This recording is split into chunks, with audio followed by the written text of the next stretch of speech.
I feel like shit. Monday, happy days. Tuesday, Wednesday, happy days. It's just one of those Happy days. The weekend comes. Let's not go out. It's just one of those days where you don't wanna wake up. Everything is everybody sucks. You don't really know why, but you wanna justify ripping someone's head off. No human contact, and if you interact, your life is on contract. Your best bet, Just knock it off, you scumbucket. it's just one of those days.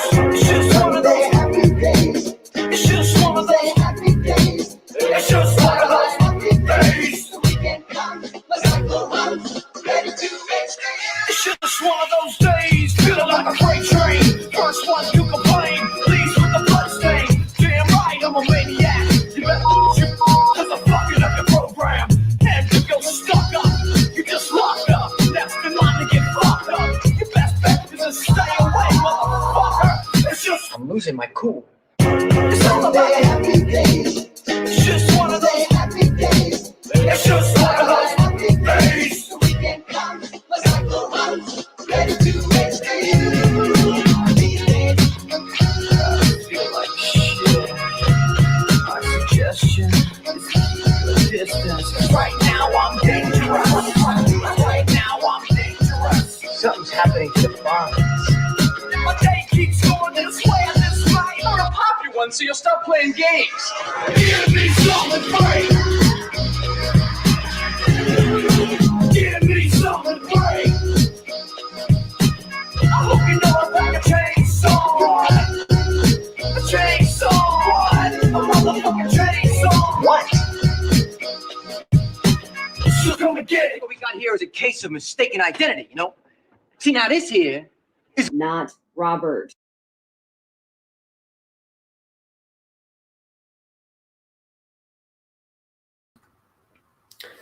Good evening, ladies and gentlemen. My name is Chief Moody, and welcome to episode 54 of the Mood of the Nation podcast.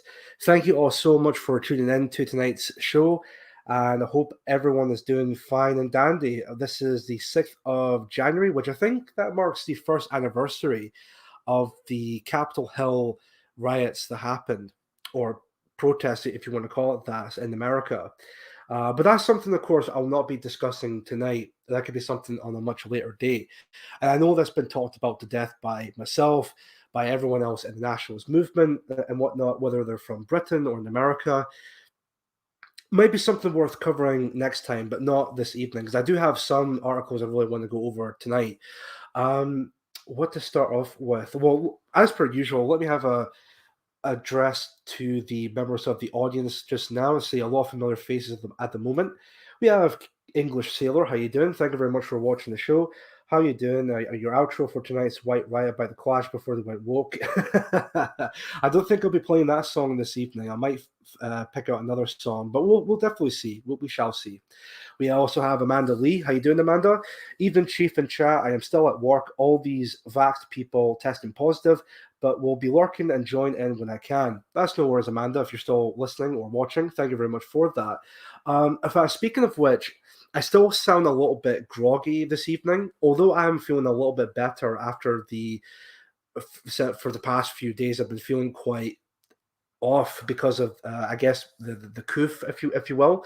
But I'm better enough where I can actually be a lot more active and whatnot. Although that being said, my voice still does sound a little bit groggy as per usual, but I'm not feeling too bad, so I'm getting a lot more better. And I'm noticing now that I'm actually starting to taste and smell a bit more. So again, it's not completely there, but it's slowly but surely getting a lot better now. So I also see 27 people watching the show, which is actually really good. And also want to thank everybody who has shared the stream this evening. I really do appreciate that. Hopefully more people will be joining along this evening, but we definitely shall see with that. We also have Gamma Sandwich. How you doing? Well, that's another Christmas over. I hope the next is not under constant threat of cancellation by the forces of misery and darkness. Even though, well, let's hope to that, Gamma Sandwich. But I'm not entirely too sure if that would be the case. But let's do hope with that. Let's do hope.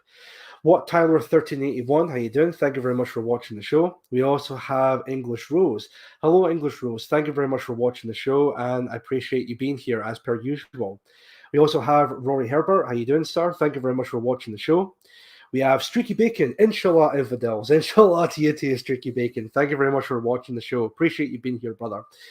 Kenny Hinney, how you doing? Thank you very much for watching the show as per usual. We also have Jemima Puddle Duck. Good evening to you too. Thank you very much for watching the show. Oh, two other well, there's three, but I'll mention this person here. Kitchen Skillet, how you doing? Thank you very much for watching the show. We also have two legendary content creators from PA Scotland. We have Jay, and we also have Kerr from PA Young Scots. Now, speaking of PA Young Scots, I hope they don't mind me playing this for the time being. This will be, it's a relatively short video, but I'll just play it along just for the start for you guys. Anyway, so 3, 2, 1, play. We are the speakers of your rights. We are the patriotic alternative, the cure to the sickness of racial betrayal. We are the common man. Yes! There we have it. So yes, folks, PA Scotland is, or sorry, PA Young Scots are back. I know they may be watching the show just now, but from what I've heard, apparently they have done or recorded their latest episode. It's just a case of waiting for that episode to be fully edited and uploaded onto the official PA Scotland Odyssey channel. So once that does come around and that video gets uploaded, I'll be sharing that, of course, as well. So let me have a look here and see just now. So hopefully you guys have appreciated me plugging PA Young Scots in the chat just now or during the show. But definitely give them your full support, guys. I really would appreciate that. Let me see here. Who else is this? I'm going to butcher this name, of course, but if I do butcher the name, I hope you can forgive me for this. But Appalachian Nationalist, I hope I pronounced that right. If I haven't, my apologies for that. You know, I'm not the master of pronouncing things, apparently, but hopefully I pronounced that right. But if not, please correct me with that. So, but anyway, thanks for watching the show. We also have Indigenous Advocate 1, Even Fellow Nationalist, Stuff Tony Blair, and To Hell with Betty Windsor. Exactly that. I wonder if that petition is actually still going, which I wouldn't be surprised if it is at this point. But anyway, we also have Bill Affling. How you doing, Bill? Thank you very much for watching the show. Let me see. I think that's me all up to date. Oh, no, wait, hold on. We have Anks. Hello, Anks. Thank you very much for watching the show. Appreciate you being here. We also have Corona. How you doing? Thank you very much for watching the show. Appreciate you being here. Let me see here. We also have Adam Darnell. How you doing, Adam? Thank you very much for watching the show. Jay, real quick. Hey, Moody. Hope you're doing well, bro. As I mentioned, yeah, I'm doing okay. Just I'm getting a lot better after Sai spread around his boomer flu, if you will. But of course, it wasn't just me that was affected by this. But hopefully, everyone else from PA Scotland is feeling a lot better. I know I'm feeling a little bit better. Not exactly fully better, but I'll get there, of course. I'll definitely get there. So we have Spiffy Acorn. How you doing, Spiffy? Thank you very much for watching the show. And that seems to be it at the moment. So let me see here. Okay, Jojo Gizmo, how you doing? Thank you very much for watching the show. Ugly Truth, how you doing? Thank you very much for watching. Exile Viking, how you doing? Thank you very much for watching the show. Steve Cray, how you doing? Thank you very much for watching the show. Appreciate you being here. And that's pretty much it at the moment. Yes, excellent stuff. Right then, let me start off with the next part. Spot on. Yes, I pronounced that right. Perfect. Excellent. Well, that's good stuff. Rigamortis, how you doing? Thank you very much for watching the show. Jacob J4746, thank you very much for watching the show as per usual. Appreciate you being here. Get well, Moody. I'll try. I'll try. Don't worry. Right. Excellent stuff. Oh, we also have Aunt Sally. Hello, Aunt Sally. Thank you very much for watching the show. Appreciate you being here. Excellent stuff. Excellent. Right then, yeah, that's me all up to date. And of course, finally, Toby Radley, thank you very much for watching the show. Appreciate you being here. 35 people watching the show. That's really good. I really do appreciate everyone turning up for tonight's episode. Just a little bit of an update as well.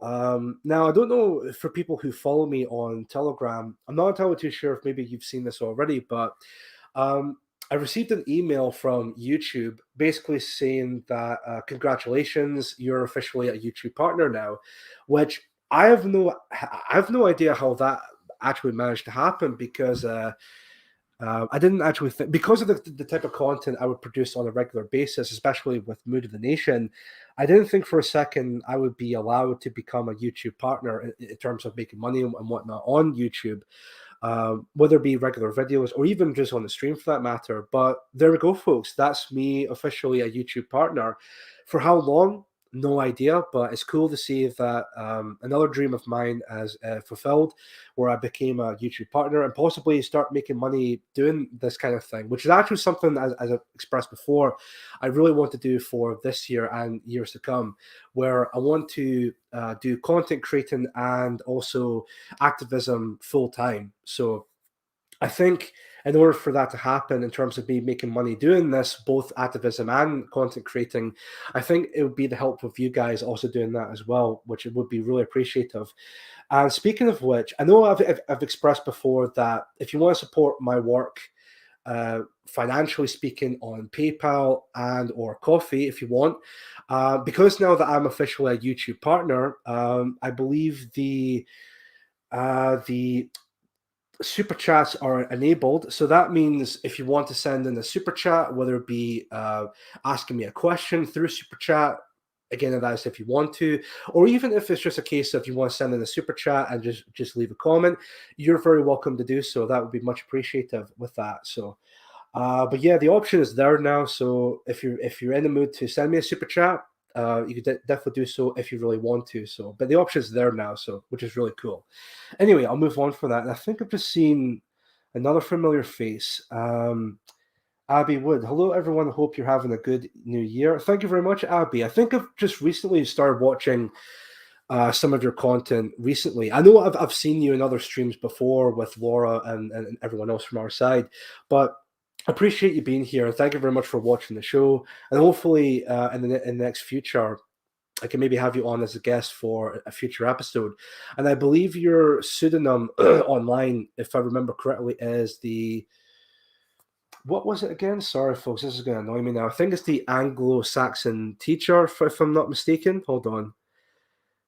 Because I've just watched a couple of your videos recently as well. So, hold on one second. This is really going to annoy me now. Sorry, folks. Let me see. Abby Wood. Hold on one sec. And I don't know if I can actually see the channel again, but damn it. Excuse me. Right. The videos did popped up, so I don't understand why it's not coming up on the search bar, but that's really strange. What I'll do is I'll see if I can find that during the show or even after the show, the link to our channel. So if you guys want to, please feel free to subscribe to Abby Wood's channel. She does produce very good content from what I've seen about her experiences in the education system, talking about education and all of that. I know there's other things like to cover that as well, but I think that's really the main crust of her content. For that being said, if I could find the link to our channel, or if anyone in the chat at the moment can maybe post the link to our channel just now, or even on privately through DMs, I'll see if I can find that link and I'll post it in the chat. So that way you can subscribe to our channel and also watch our content from there. So if you can, that would be really appreciated. Right. Let me have a look here again. Anglo-Saxon. I was right. Excellent. And of course, we got the first super chat in from Rory Herbert, £2. Happy Epiphany, Chief. I hope I pronounced that right. Rory, thank you very much for the super chat. I really do appreciate that. Really appreciate that with that. So not enough, trying to make more. Oh dear. I'll definitely see if I can find the link for your channel, and I'll post it in the chat just now, Abby, and then we'll see from there. In fact, I don't know if someone actually have... Celtic Britain, how you doing? Thank you very much for watching the show. It's all about homeschooling, I think. Nice to see you, Abby. Yeah, from what I've seen in her videos with that, so that's good to see. Anglo-Saxon teacher. Right. Hold on a sec. See, I'm sorry, guys. This is really going to annoy me now. I'm going to see if I can post a link to our channel, and I'll post it there. So 1 second just now. Right. Okay. Yeah, there we go. Right. Okay. I think that's the link to her channel. Copy that, and then I'll post it in the chat just now. Right. So if you haven't subscribe to Abby Wood or the Anglo-Saxon teacher already, I'll just post a link in the chat just now. So please give her a follow if you can. That would be much appreciated. Thank you very much for that. Thank you again. So excellent. Right then, what to start off next? So I covered that stuff at the moment. What else can I cover firstly? Oh yeah, the first topic. So this was an article I was going to talk about in the previous episode, but the whole point of episode 53 was just to get back in the swing of things, and hopefully that will be back on the saddle, if you will. So thanks, really nice of you. Thanks. No worries, Abby Wood. Hopefully you'll get more subs out with that. And again, and like I said, hopefully I'll get you on the show as a future guest, and we'll definitely see with that. Now, that being said, let's move on to the first topic at hand. Right, what I'll do is I'll just quickly get the article up just now, and then I'll talk about that. There was a song that was requested by, I believe it was Spiffy Acorn who requested this song to be played, because I think it does, well, I think we both can agree that it does tie into the overall theme of this article I'm going to be discussing tonight, or at least the first article in question. It's an opinion piece by Amanda Little, and this is published on a news article by Bloomberg Opinion. So let's have a look at that just now and see with that later. Right, okay. And then, so I've got that up here. Yes, definitely Gamma Sandwich. Please, folks, if you haven't done so already, please like the stream. That would be much appreciated. Now, with this song I'm going to play, I'll play it just a wee bit. Obviously, YouTube being very, very strict when it comes to copyright content on YouTube. I'll play the song just for a little bit, maybe for a few seconds, if you will, but not the full thing, of course. But anyway, where was the part I was going to play it towards on? I think we'll just play it here. Yeah, cool. Right, okay. So, right, I'll just share the screen real quick and then just go into here, play the song, and then I'll get into the article. So, 3, 2, 1, start with that. Wanna debate? Don't wanna hear about what kind of food you hate. You won't get no dessert till you clean off your plate, so eat it. Don't you tell me you're full, just eat it. Eat it. Get yourself an egg and beat it. Have some more chicken, have some more pie. It doesn't matter if it's boiled or fried, just eat it. Just eat it. Just eat it. Just eat it. Oh! Right, there we go. Spiffy Acorn, hope you appreciate that. Like I said, I would only play the song just for a wee bit, and then we'll get to the article here. So, the article itself is called Why Bugs Must Be a Bigger Part of the Human Food Chain. They're fine for snacking, but insect protein has its greatest potential as nutrient-rich, climate-friendly livestock feed. Excuse me. Again, this was by Amanda Lee. The article itself, again, it's maybe an opinion piece, but this was published on the 17th of December, 2021.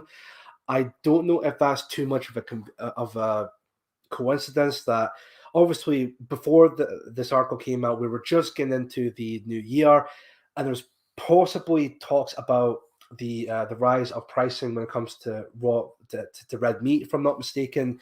And it talks about this type of basically wanting people, mainly people in Europe, the idea of eating bugs, if you will. But anyway, let's have a read through this article, and then we'll see with the next one, see with that just there.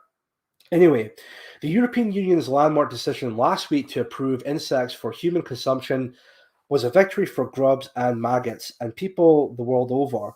The approval confers a kind of dignity to the lowly protein-rich microbeasts that were foolishly dismissed as pets, and delivers a clear signal that the insect protein industry is poised for significant growth. Above all, it paves the way for an alternative alternative protein source that should play a critical role in feeding a hotter, more populous world. Before this triggers your gag reflex, I mean, why wouldn't it be at this point in time? But that's beside the point. Let's be clear. For most consumers, the EU decision won't translate to bugs in your burgers and mealworms in your macaroni. All right, then. Yes, insects will play a far more integral role in human food systems going forward, but they won't likely be a direct form of protein. Instead, they're becoming an increasingly valuable indirect food source, a feedstock for poultry, farmed fish, pork, and beef, which are currently fattened on environmentally costly soy and corn feeds. Humans have been consuming edible insects from critters and grasshoppers to fire ants and termites since before the dawn of civilization. So basically, just that right there, I'm assuming that this is meant to be a way of, well, since the dawn of man, people have been eating bugs since time began and all of that. So that means that it should be okay for us to consume bugs and all of that, because after all, eat the bugs, bigot. It's really becoming apparent of the type of system we're slowly but surely becoming as of this point, folks. Oh no, so sorry, I'm just having a drink of my water, just so that helps clear my throat, of course. Since before, I read that part already, and 80% of the world's population throughout Asia, Africa, and Latin America continues to eat bugs today. Gee, I wonder why that is. Really makes you think, doesn't it? But US consumers have been slow on the uptake, even as the US Food and Drug Administration approved insects for human consumption years ago. A niche market has emerged with snack foods such as chirp chips and exo protein bars. And when the FDA approved insects for pet foods earlier this year, brands including Purina began sourcing bugs for their products. But the single biggest opportunity lies further down the food chain as a game-changing ingredient in livestock feed. President Joe Biden's FDA should make the necessary regularity changes to clear the way for increased insect supply to animal feed markets. In 2020, global investment in insects protein nearly doubled to about $475 million, and analysts expect the market to exceed $4.1 billion in the next 5 years. A recent Rabobank report predicts that the 10,000 metric tons of insects currently farmed per year will soar to 500,000 metric tons annually by 2030. The animal feed industry, meanwhile, is vastly bigger, expected to reach $460 billion by 2026, up from $345 billion in 2020. This sector relies heavily on water and carbon-intensive farming of grains at a time when the cost of, I'm going to butcher this word, sorry, agrochemical inputs are climbing and freshwater resources are becoming increasingly unreliable. Globally, farm animals or animal farms consume more than a third of the world's total grain production. In the US, the share is closer to half. Insect-based animal feeds could be this industry's best shot at building climate resilience while also helping to manage a food waste crisis. The environmental benefits of insect proteins, both for human and animal consumption, are astounding. Black soldier fly larvae in particular hold promise, known in the industry by the acronym BSFL. These infant bugs serve as highly quality chicken and fish feed and require 1,000 times less land per unit of protein produced compared to soy production, between 50 and 100 times less water and zero agrochemical inputs. Ah, man, I think we're about halfway through the article, and already this is the road we're heading down to, folks. This is the road we are heading down towards. So bugs are going to be the next thing for all of us to consume at this point. So you better be prepared for that, folks. You better be prepared. God, I can't. It's gonna be an interesting few years regarding to this. It will be a very interesting few years. The BSFL have a notable advantage in that they are fed with our food waste, which we rampantly produce, especially in the US. Every pound of larvae can munch through 10 pounds of methane emitting food scraps, playing a significant role in keeping the organic waste out of landfills and reclaiming those nutrients so they can re-enter the food chain. Moreover, the larvae produce a valuable byproduct. Their excrement is a fertilizer rich with nitrogen and microorganisms, capable of restoring soil quality and enhancing its carbon storage capacity. Yet insect proteins remain a tiny fraction of the total animal feed market, in large part because of cost. While a unit of poultry feed costs several $100s and fish feed costs about $1,000, insect feeds can cost more than $2,000. As the industry scales up, these costs will rapidly decline, but the FDL must make key regulatory changes within the Association of American Feed Control Officials to help the industry expand. And I wonder if there's actually going to be more to it than that. There is. What I'll do is I'll just finish off this part here with the article, and I'll have a look at the comments down below. The AAFCO, which is currently managed among officials across states, should be more centrally organized under the FDA, with a focus on reforms in three key areas: increasing the varieties of bugs that can be farmed. Currently, a small handful of species are allowed, expanding the uses for these insect proteins, now permitted only in certain pet foods and limited poultry and aquaculture applications.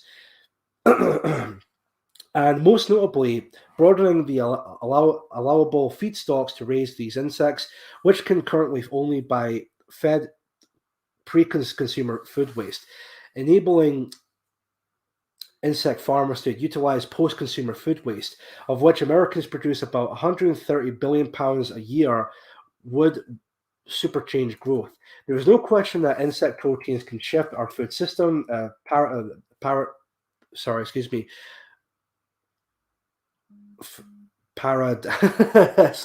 I don't know why it is with me. I can never pronounce things. I don't know why this is. It really is bizarre with me. But paradigm, toward sustainability, and that this incipient industry has huge economic and environmental potential. The EU has delivered a powerful vote of confidence. Now, investors and regulators need to help usher in this climate-smart future. And that's in the article. So let's have a look at the comments themselves. There we go. 3 comments from these 3 here. So I'll just read all 3 of them and then move on to something else. I'm not a vegan, but if I had to choose between veganism and bug consumption, I choose the first option out of obvious reasons. Fair enough. The environmental benefits of insect proteins, both for human and animal consumption, are astounding. Black soldier fly larvae in particular hold promise. Amanda, are you suggesting that we ought to eat fly larvae because it will help lower the temperature outdoors? Because it seems like you are.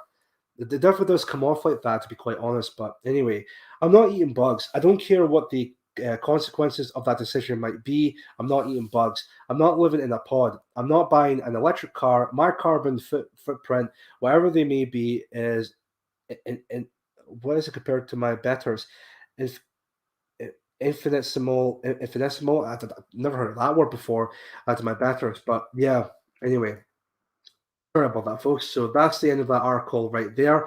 And like I said, it's this is the road that we're heading down towards. This is exactly what we're heading towards at this point. From Bramal, let me see. Waiter, there was a fly in my soup. Oh, don't worry about that, consumer. Like that, it's completely normal. It's as Peter Walker said, it's fly soup. Oh my god. Deep fried cockroach is delicious. Oh, geez. Yeah, I don't like that idea, to be quite honest. But hey, like I said, my apologies if it sounds like if I'm repeating myself here, but this is the path we're heading down towards. This is exactly what the elite really wants us to do, but they'll come up with these BS excuses of, well, this is supposed to be helping the environment. This is supposed to be very good for you, for your health and all of that. No, Corona. I don't think anybody tried cannibalism. I don't think. Hopefully that will not go down that path. But anyway, let's hope that doesn't get to that point. If I ever own a car, does that mean I can eat real meat? What's the trade-off here? Valid point, Gamma Sandwich. Very valid point. But anyway, I'll just move on from there because it's just not cricket. Sensum Communum, hello Sensum. No one wants bugs and vegan meat substitutes, and yet it is being pushed as part of the climate woke agenda. And then you see who's backing all that BS. BlackRock, exactly that. The same kinds of people who are pushing this type of narrative at the moment. The rubbing hands types, if you will. But anyway, let me see. So, no, Gavin, you cannot escape. God.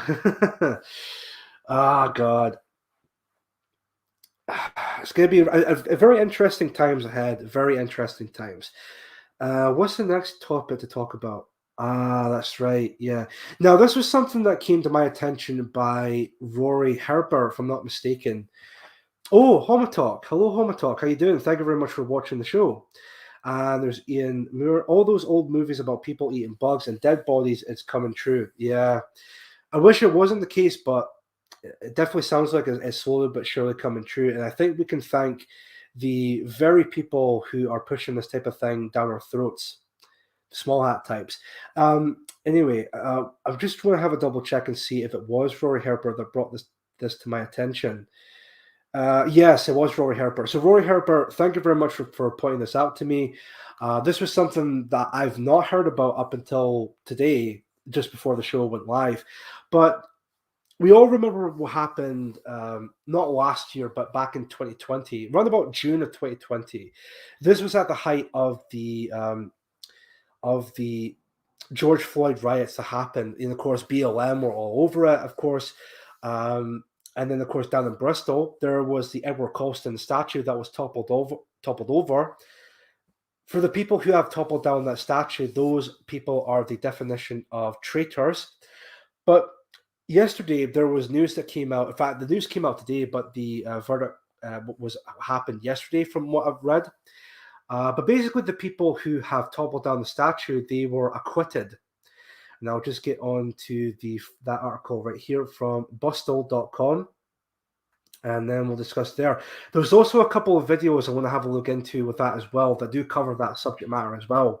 So before I play those videos, I'll just read out the article and then I'll watch the video and also do a bit of a critique of that as well, because one's from Sky News, of course, and one is from GB News. Now, I know GB News is completely cringe and gay, but we'll cover that in a short moment with that. But anyway, the article first from Bustle. David Olusoga, Sathnam Sanhira, and Jen Reid respond to the Colston Four's acquittal. We didn't change history. We rectified it, of course. Published today on the 6th of January, and of course the article reads, the so-called Colston Four, who were charged last year with toppling the statue of slave trader Edward Colston into the Bristol side harbour, have been cleared of criminal damage. Sage Willoughby, 22, Rhiann Graham, 30, Milo Ponsford, 26, and Jake Skuse, hope I pronounced that right, sorry, 33, along with others unknown, were accused of removing the statue from its plinth during a Black Lives Matter protest, quote-unquote, in June of 2020, without lawful excuse, but were acquitted by a jury at Bristol Crown Court yesterday, January 5th. Speaking outside court after being acquitted, Graham thanked supporters, including Bristol-born graffiti artist Banksy. Of course, Banksy will have a part in this, but he's a complete sellout, so fuck him. Excuse me, folks. Who had created T-shirts of the empty plinth for the defendants after supporting a well-publicized outpour of support for the four in Bristol. Willoughby denied they were trying to edit history, but said others were whitewashing history by calling Colston a virtuous man. Right, I love this. So not trying to edit history or rewrite history by toppling down a statue of a historical British figure, but no, we just want to stop people from whitewashing history, quote unquote, and trying to make out that Edward Colston was a a virtuous man. Listen here, Willsby, whatever the hell your name is, right? You're not only are you and your ilk are the definition of traitors, but the whole point of toppling down the statue, you're basically toppling down British history, British culture, and of course the British people, because someone like Edward Colston represents the British Imperium, and the fact that you have the nerve to topple down the statue because they don't align with your political views, or because they were God forbid, a slave trader, then oh no, then we must topple down like British history and culture. In fact, there's a quote that gets added on here to that, and it reads, "We didn't change history, we rectified it," he added. "This is a victory for Bristol, this is a victory for racial equality, and it's a victory for anybody who wants to be on the right side of history." See, I love these. I love when these absolute douchebags keep saying stuff like, if they want to be part of the right side of history, then well, let me ask you this then. If you're on the right side of history, why is it that groups like Antifa, Hope Not Hate, and all of that, why is it that they always constantly abuse others who don't align with them politically? Why is it that they assault people because they don't align themselves politically the same as them? Why is it that they're toppling down statues of everything to do with Britain, whether it be English or Scottish or Welsh, etc., etc.? Why is it that they always seem to go anonymous when it comes to being out in public and all of that? Because again, if you were on the right side of history, you didn't need to hide yourselves, because I'm just going to make another point about this real quick, because these are probably the same exact group of people who will spout such BS about, all the stuff we're seeing is is anti-establishment, and again, we're on the right side of history. Like, no, you're basically useful idiots. All right, there's nothing remotely controversial of the stuff you say. Everything that you and your ilk spew on a daily basis is exactly what the establishment are spewing every day. Like I said, you're basically useful idiots. Every time when you spout BS about LGBT rights and all of that, the establishment will push that shit. They will push it and ram it down your throats. Meanwhile, people like us nationalists, you can make an argument, are the real revolutionaries and all of that. We're the people who actually produce content and activize and actually produce a idea of, we just want our people to be left alone, and we want to remain a majority within our country. Nothing wrong with that. But for some odd reason, even just saying stuff like, it's okay to be white, that's deemed as controversial. That's deemed as how could you say that? But to the point where people are being arrested for putting up a sticker that says it's okay to be white. That speaks major volumes of the type of society we are currently living in just now. And the fact that these leftist LARPing douchebags who claim to be the revolutionaries, we're the revolutionaries, fuck the establishment, blah blah blah. Oh, but sorry, establishment, could you maybe do something with this nationalist conference, because they hold opinions that we don't like? It's an absolute disgrace. It's a complete utter joke. These people are. Absolute joke, these people are. Sorry, folks, just clear my throat there again real quick. I'll just continue on with the article here. Justice was served yesterday. Jen Reid, the BLM protester, whose viral image from the Bristol March in June 2020 was inspiration for an artist, Mark Quinn's Black Resend statue, a surge of power, which replaced Colston on the plinth, told Sky News. Speaking of that, of Jen Reid and Sky News, this is actually one of the videos I have up here about that. If I actually, okay, never mind. I'll probably bring up the article here anyway with that. So, Doskin, how you doing? WTF, somebody got arrested for a sticker. Well, there's been a lot of people who have been arrested for just putting up a sticker that reads, it's okay to be white.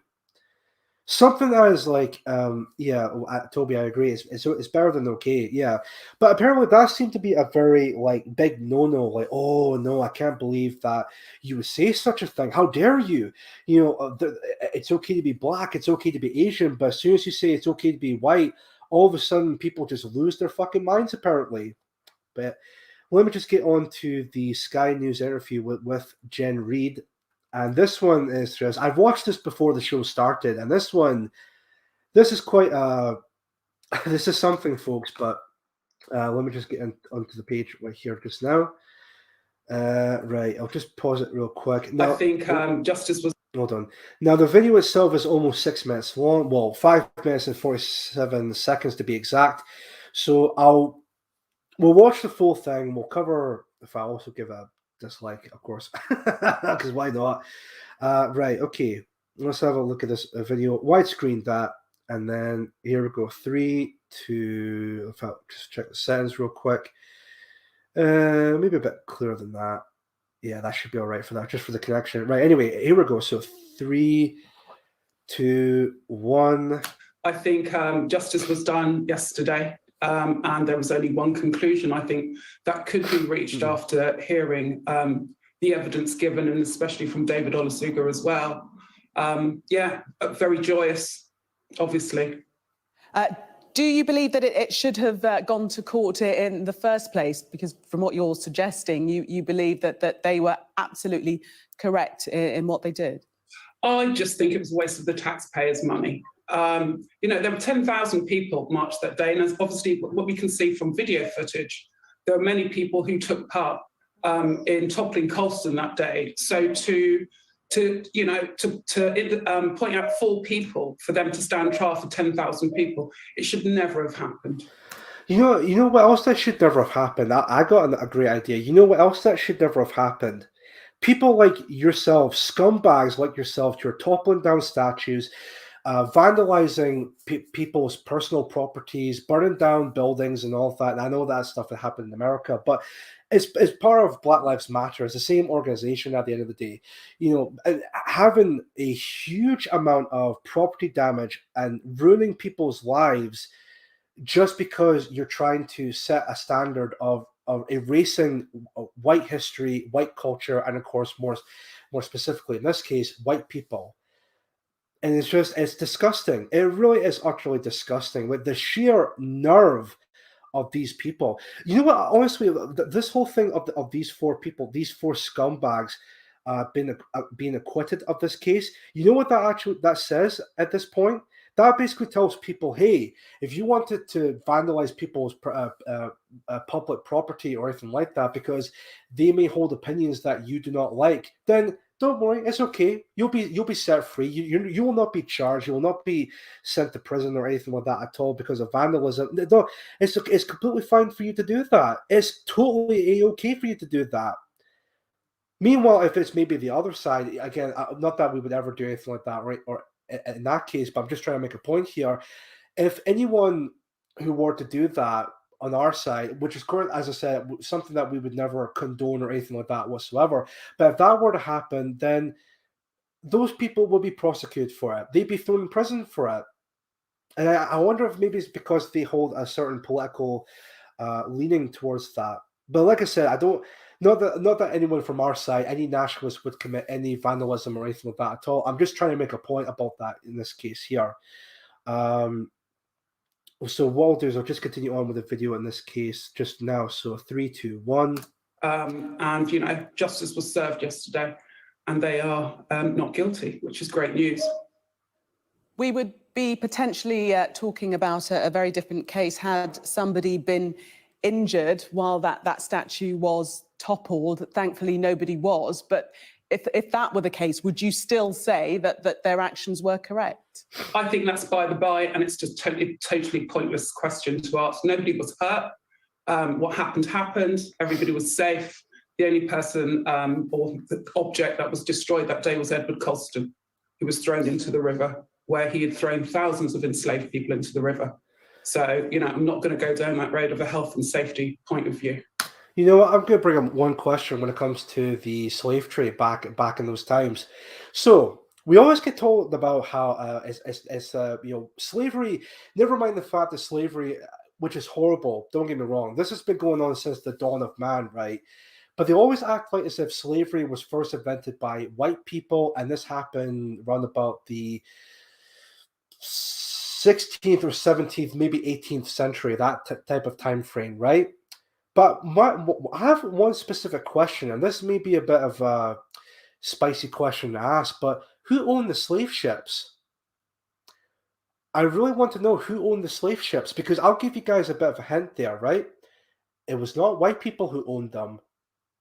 But I digress. I think we all know exactly who actually owned the slave ships. But there was another point I also wanted to make here as well, real quick. And it's all the stuff that what Jen Reed has been saying about the statue, right?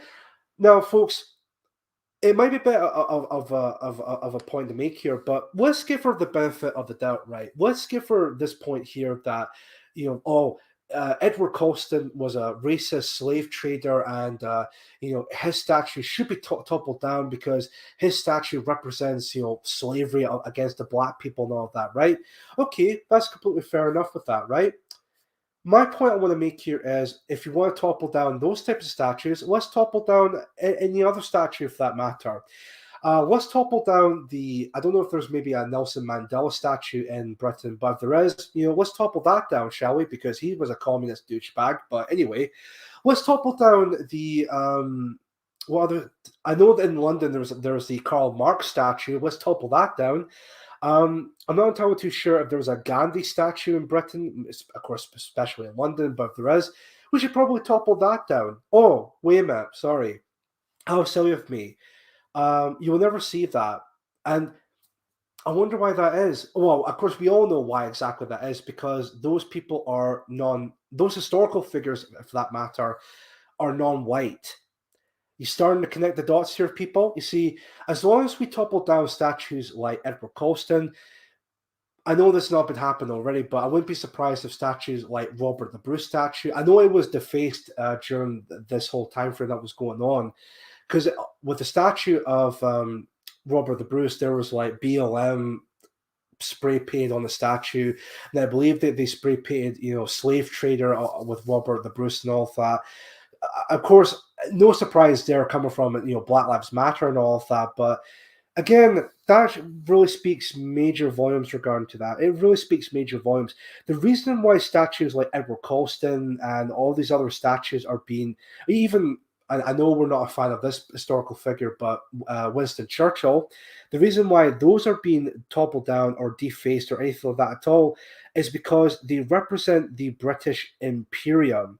They represent white people, people who have built this country through and through. Now, I know there's all these other douchebags who are trying to make this point about, oh no, it was actually black people who built Britain because of slavery. So okay, so on one hand, slavery is bad because you were made slaves by the white people. That's bad. But then you're also going to make a point that slavery was actually good because you were the ones that built the country.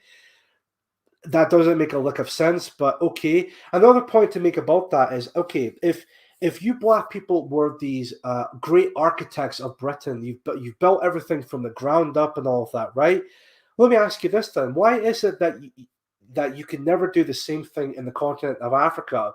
After all, why is it that black people are still living in mud houses in the continent of Africa? Really makes you think, doesn't it? Really makes you think, doesn't it? Anyway, just have a quick sip of my water, and then I'll continue on with watching the rest of the video. So again, 3, 2, 1. Because it's just But you don't think potentially that it could have been a dangerous situation, no? So I'm not going to sit here and argue the case about potentially being dangerous. Nobody was hurt or injured that day. So, and I've said what I have to say with regards to that. I'm not going to go down this road of a health and safety matter. The Government Minister, Grant Shapps, says Britain's not a country where destroying public property can ever be acceptable. How would you respond to that? I think probably the question that should be asked is, what can be done so this doesn't happen again? Let's start looking at statues and monuments and who those people are, what they stand for. Does it include everybody? Does it exclude some people? I think that's probably the more important question. I'm just reading a couple of comments from the chat just now, which are actually pretty very valid comments to me. I'll just read out Exile Viking first of all. I doubt Robert the Bruce owned slaves nor actually seen a black person, but the slave trade is still rife in Africa and the Middle East. Well, it's a very valid point, isn't that? Because that's something of course, when I was a CivNat, a lot of CivNats nowadays always make this point, which, to be fair on their part, is a very valid point to make, which is, okay, so why is it that you normally talk about, say, slavery with blacks? Well, white people enslaving black people, back in history, but why is it that they never seem to talk about actual modern day slavery that's going on today in Africa or in the Middle East? We all know exactly why that is, because it doesn't fit the narrative. The whole point here of them focusing on slavery that occurred in European westernized countries is because it, again, is trying to topple down and dismantling everything we know about Britain and all of that. So when it comes to stuff like, say, colonization and of course the slave trade and all of that, it's basically a way of trying to erase history, culture, and our people. That's exactly what this is. And whenever you see, and the whole point of another point to me, and the whole point of why you see of the whole the kneeling stuff, basically taking the knee for not just George Floyd, but basically Black Lives Matter, kneeling throughout history. Well, again, it really just depends on the context, but the overall main context of kneeling is you're basically submitting to the enemy. So whenever people on the pro BLM side are seeing people kneeling, especially if they're white people, it gives them confidence. It basically gives them a way of saying, yes, we can get them to kneel. Yes, fuck white people and fuck your history and your culture, which are also the same people who will turn around and say, oh, you white people, you have no history, you have no culture, what are you talking about? But then we'll also turn around and say, but we're going to dismantle your culture and your history because it's racist towards our people and all of that. It's so transparent exactly what they're doing here. Which is why, folks, I'll always say, if you're in the middle of something, say, like you're in a protest, or if you're in the middle of like a conversation with someone and the whole topic of kneeling, stand your ground. Do not ever kneel towards these absolute treacherous, communist, deconstruction supporting douchebags. These people are the fucking enemy. And my apologies for the swearing. I know there may be some people that do not appreciate swearing. I am trying my best to swear less, but it's frustrating. It really is absolutely frustrating seeing my people's, well, not just my people's history. I mean, I'm of English culture and history, Welsh culture and history, and all this and that being dismantled, deconstructed, just to fit their narrative. It's disgusting. It absolutely is utterly disgusting. And I'll make one final point about this, right? Because we always keep hearing about these people like Jen Reed and all of that. These people constantly criticizing the West and European countries and all of that, which then brings up the question, well, if you don't like it here, why not just move over to your ancestral homeland? We know, and this is something I may have talked about, maybe, I don't know if it was the episode that had both Ross and Joe on, or if it was myself at that one time, but we all know exactly that they'll never move over to the continent of Africa. They never will have the utter balls to do that, because not only are those countries within that continent are very, not very just tribalistic, but they're very traditional. Those countries are very, very religious places. I mean, I know there was that whole video I played on the show before, Eat the Poo-Poo, which is in Uganda. Now, Uganda, from what I remember, is a heavily Christian country. So you'll never see someone like Gazi Kodzo or, damn it, who's the other black guy? Oh, no. Some people would call this other black gentleman like a troll. He debated people like Jared Taylor at one time, and I think he debated another person. Mr. Merker talked about him thinking that he's a troll. He's basically doing it for the laughs. Oh, damn it. That's going to annoy me now. What was the guy's name? I think someone in the chat might.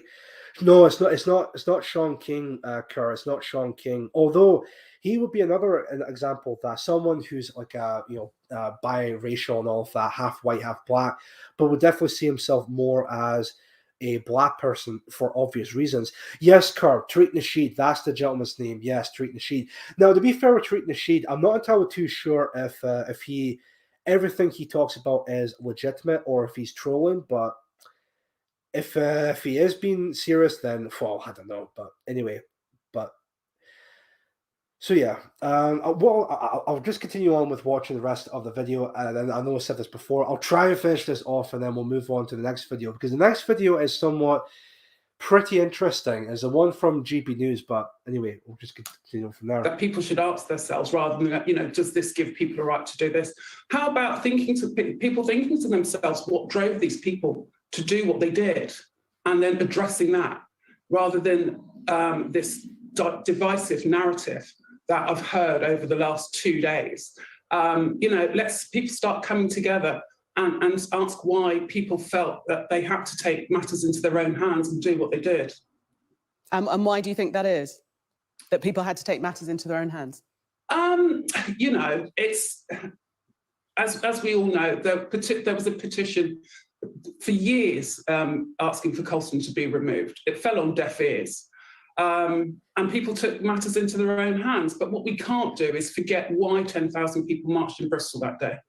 And that's because of George Floyd and the death that he suffered at the hands of the police. And that cannot be lost in any of this narrative. No, of course, of course. Oh my God, and even the Sky News presenter are like, oh, of course. Yes, the great saint that is George Floyd. Never mind the fact that he was known to be a career criminal. Never mind the fact that he was also part of all kinds of degenerate shit like pornography. Never mind the fact that he held a gun to a pregnant woman's like stomach where her baby is, and threatened to shoot both her and her unborn baby. No, that doesn't matter. We'll just sweep that under the rug because that goes against our narrative agenda and all of that, right?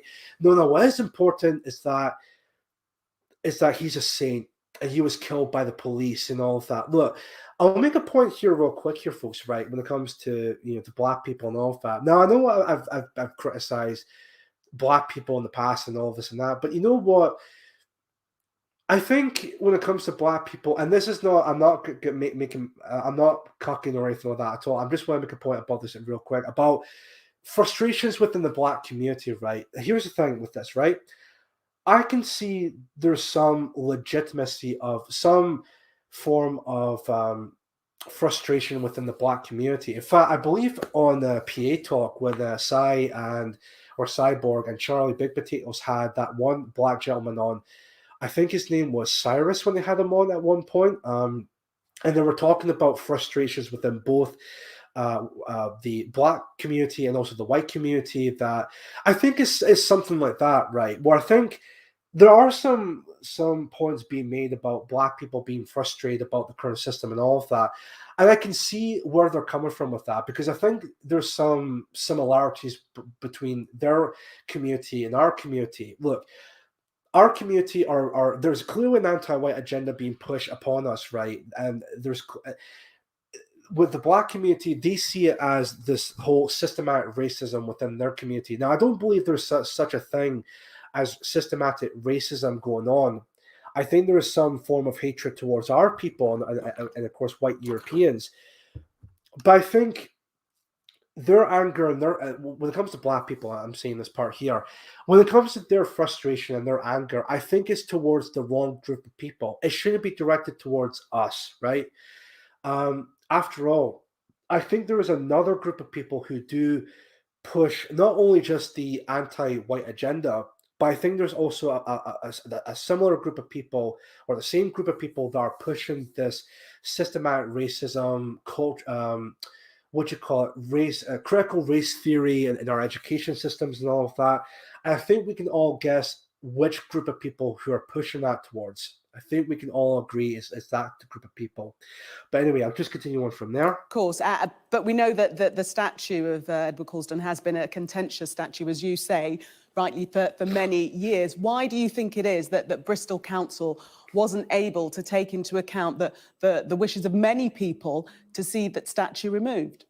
I think that might have something to do with the merchant venturers and them having a say in the democratic process in Bristol. And what this has highlighted is the merchant venturers who had objected to the statue of Edward Colston being removed. He's gone now. I think there are a lot of other things that need to go, the street names, etc. And we need to concentrate on that. And we're not erasing history. History is now being told in its full context. There are plenty of museums around if people want to know history in its full context, where objects and things like that should be. We know that a replacement statue was erected for some time, a statue of your good self. What was the thinking behind that?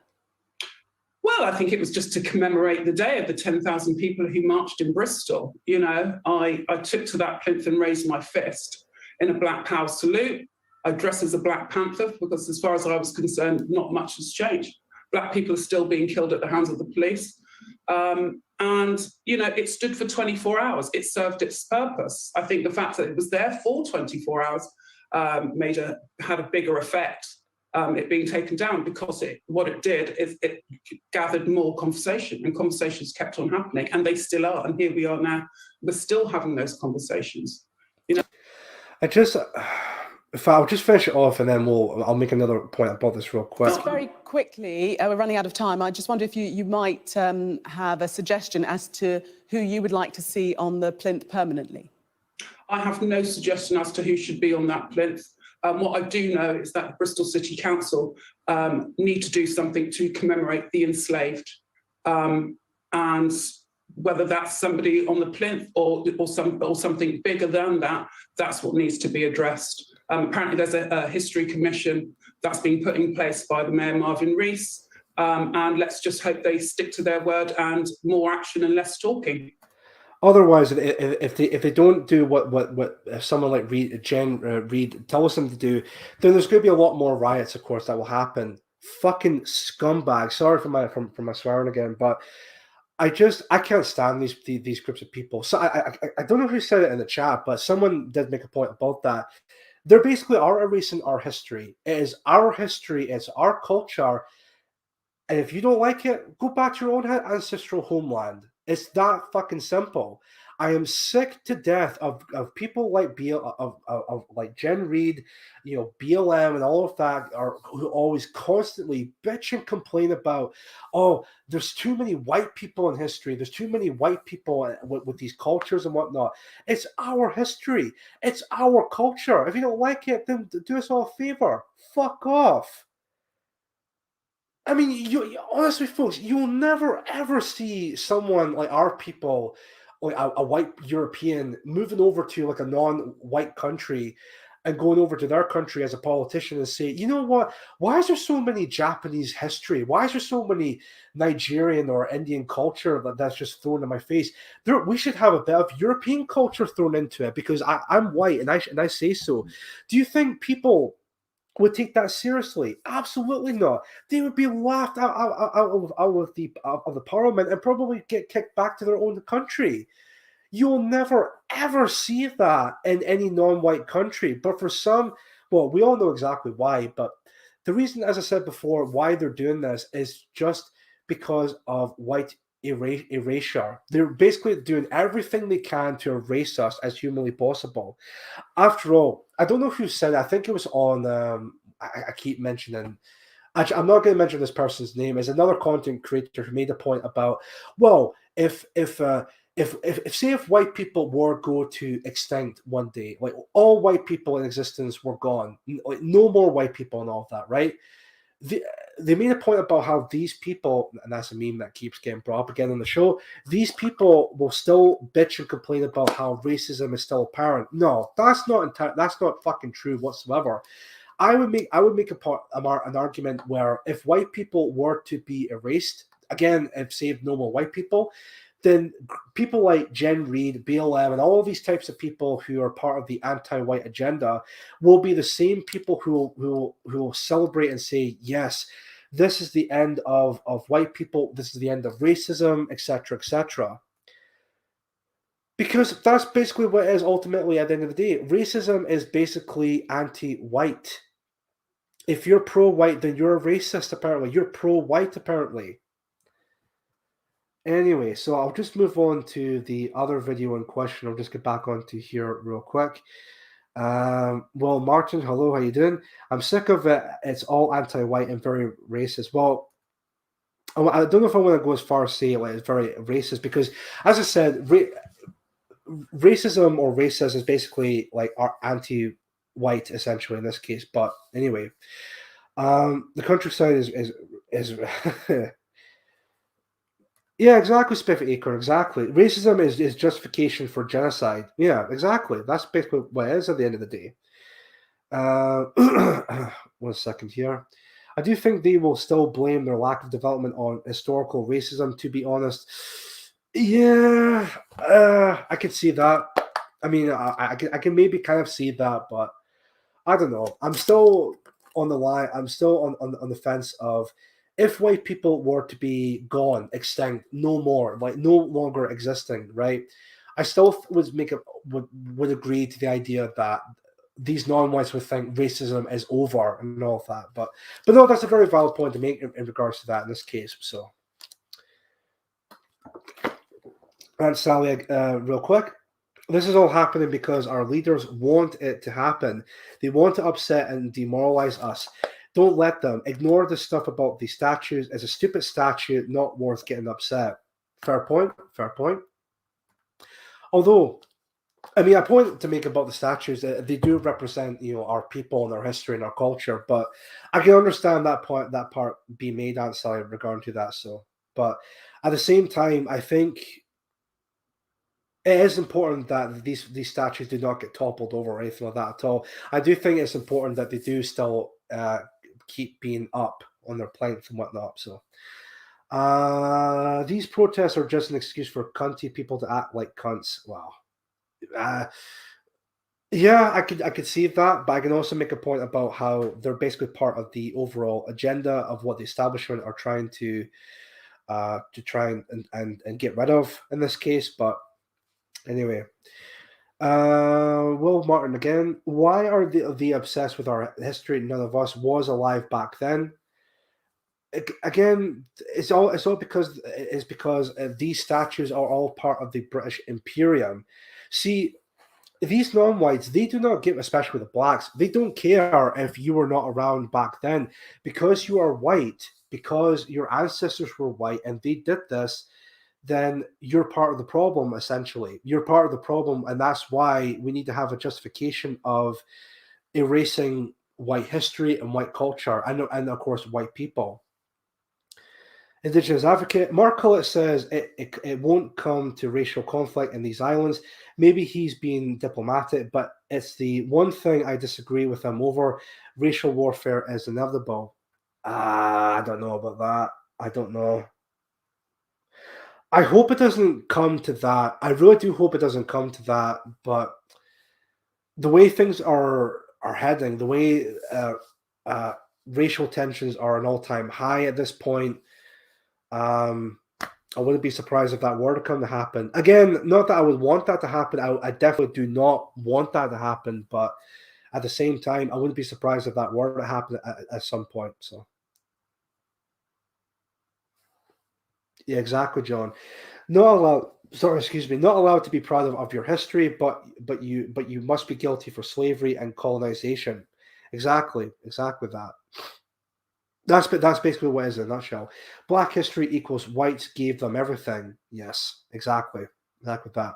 Now, just get on to the next part here with another video, and I don't know if I'll finish off the video. Or sorry, the article I was talking about, but we'll just see if I can get the GB News video up here. And then, now this one is relatively short, so it's about 2 minutes. Is this really? Oh, sorry, excuse me. 2 minutes and 16 seconds Is this long. really? Yeah, we go. 2 minutes and 16 seconds long. And then I'll continue on with the next article here with that. So.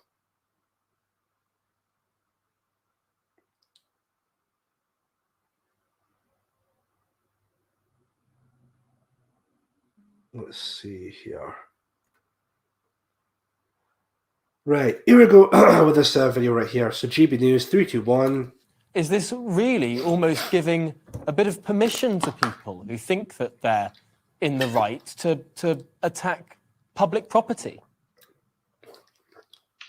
Well, in a way, you could see how that argument could be made. I mean, what a lot of people and a lot of lawyers get very emotional about the ability of juries to do this.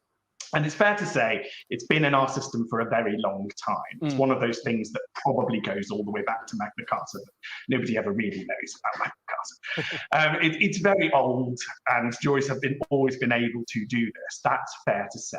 And another very respected lawyer, Lord Devlin, very much approved of this. But what Lord Justice Auld said was that this is like having a mini parliament. You're turning the jury into a mini parliament, and the mini parliament is making political decisions. Now that is inherently chaotic. How on earth can any of us know what future mini parliaments will do? And it certainly looks, given that there are 4 legal arguments that were put to this jury, they could be put to future juries. I mean, another lawyer who comments publicly sort of instantly said, well, the Churchill statue is safe. And I think that's just wrong as law. Because there's no way that you could say that any statue is definitely safe. And that's the tension with the rule of law. You're importing chaos into the system. You have made things much less predictable, much less clear. Now, criminal lawyers will be howling at me and will be claiming, well, this isn't a precedent. And it's true that within our system of precedent, this isn't a precedent, but it is a troubling act which could happen again. And none of us know whether it will or it won't. I mean, if you want to stop this happening again, you'd have to close each of those 4 legal routes and prevent a future jury being told that these are legitimate arguments of law. And that's that.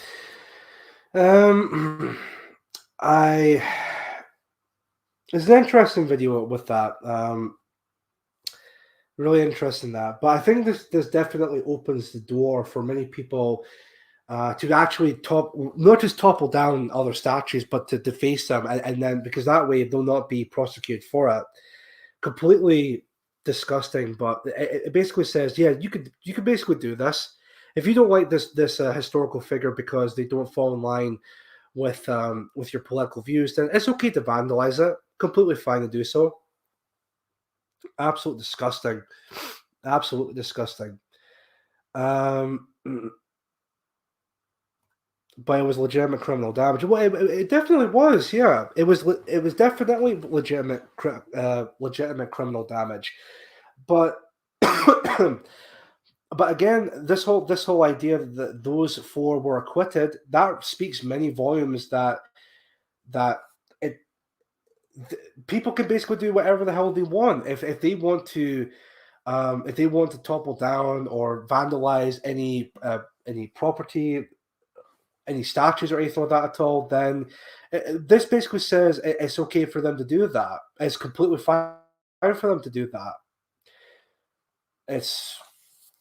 Yeah, I agree, Toby. We definitely do not need Bristol. Bristol is a complete cesspool of a town or city, whatever you want to call it at this point. Let's see, Gamma Sandwich. Does this pave the way for us to tear down Mandela's bust in London? Well, as I mentioned before, you think that would be the case. Again, just to make this argument of, well, if it's okay to topple down these statues or monuments or anything like that at all, then surely it must be fine for this. But again, not to say that I advocate vandalism of any type of statue or anything like that at all. But there was a point to be made that if any of our people would vandalize something like that, say the Mandela statue or the Karl Marx statue or anything like that at all, then we would be prosecuted for it. We would be thrown in prison for it. Now, again, that's not to say that that's something I would agree with. I don't recommend anyone doing that. I would completely condemn someone doing that. Because not only does it make us look bad, but I think the idea of toppling down any statue or anything like that at all, as much as I would disagree with the historical figure, I wouldn't want that to be toppled over, because again, you can have discussions, you can talk to people about it, and give your own side of the whole thing with that in this case. Anyway, Mandela was a terrorist. Yep, he definitely was a terrorist. Let's see, Bristol used to be a lovely city, but laws and justice are two very different things. Yeah. Sorry, excuse me. Right then, so I think we'll just move on to the next topic at hand, because I know that just from seeing the chat, this is quite a very very passionate subject matter with a lot of people, and I could definitely understand why that would be the case, because the whole point of someone tearing down any statue for that matter here in Britain is basically toppling down our history and our culture. That's basically what it is at the end of the day. But anyway, I'll just move on from there. So, do I want to continue on with this article here? Nah, maybe.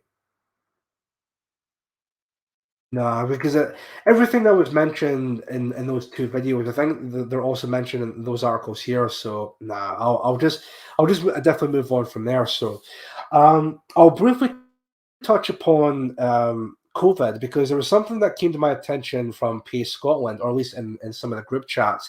Apparently, the Daily Record is a fan of the idea of opening up COVID internment camps across Scotland, because hey, it was really popular in Australia, so why don't we do it over here in Scotland? And this is from the Daily Record. Now, we have captured a screenshot, or at least one of the guys who captured the screenshot, and then see with this one here. So from the Daily Record, Australians are being detained in COVID internment camps for 14 days. If they test positive or are suspected positive, should we follow their lead? Should Scotland introduce COVID internment camps? It's getting to that part, folks, where the Daily Record themselves believe in the idea that, hey, let's actually open up internment camps for all these unvaccinated people. Absolutely just shocking, completely shocking. Let me see. Will just be a permanent PA Scotland camping trip. I laugh my ass off. Yeah, but I mean, it's just it's. Why is this even being? Yeah, exactly. Suspected of positive. Why is this even being brought up? Like, why is this even a subject of discussion when it comes to people who don't want to take the vaccine? Shouldn't be forced to take something they don't want to be put in their bodies. Like, again, the idea of my body, my choice. If people don't want to be, if people don't want something forced down their into their system, then that should be it. That should be like the end of the discussion right there. Yeah, exactly. Yeah, normalization. That's exactly what this is. It's just trying to normalizing these types of things within our society, placing it in the subconscious. Yeah, that's basically what it boils down to. Let's just bring it up into discussion, and that way it would be normalized within Scottish society. Why are Scottish people letting this happen? I don't know. I really have no idea. I think it's just because it's the progressive thing to do. I really don't know, but I really have no idea. But hey, it's something that really makes you think, doesn't it? Really makes you think. For artifacts, stuff like coins, swords, etc., I don't trust the museum to take care of our history anymore. Yeah, I mean, especially what I've heard happening over across in countries like Sweden, for instance. I know there was a lot of vandalism in their own museums and whatnot. But anyway, yeah, I don't trust the museums at this point of looking after all of our historical objects and whatnot. There was another good point being brought up in the chat. Where was it? Yeah, from John. My body, my choice only applies to killing babies. Yeah, that pretty much sums that up in a nutshell. But it's just, well, it's not just the idea of killing babies. The idea of my body, my choice also comes from the idea of something like sex work, right? Oh, I want to do sex work. You know, again, my body, my choice. You know, it's empowering to do that. But suddenly, when it comes to the vaccine, if people don't want to take the jab, then all of a sudden, my body, my choice no longer applies when it comes to that, apparently. No longer applies to that, but sorry, excuse me. Hard work will set you free, definitely. Crispy bacon. All churches are progressive and push their agenda down their followers' throats. Yeah, I mean, the church has also been infiltrated by, by all these groups and all these other institutions and whatnot. Let me see here. Give it a year, and they will just donate all of our history to the box. Sorry, to the blacks. Sorry, I just want to read through it. Yeah, sex, war, abortion, the vax, all pushed by the small hats. Exactly that.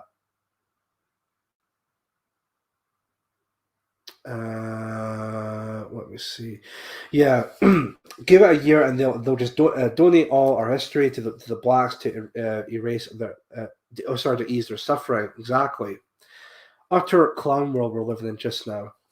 Hold on a sec.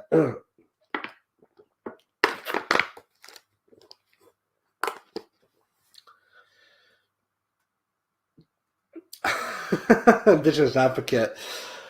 I don't know if I would pick that film to cheer me up, but ah dear.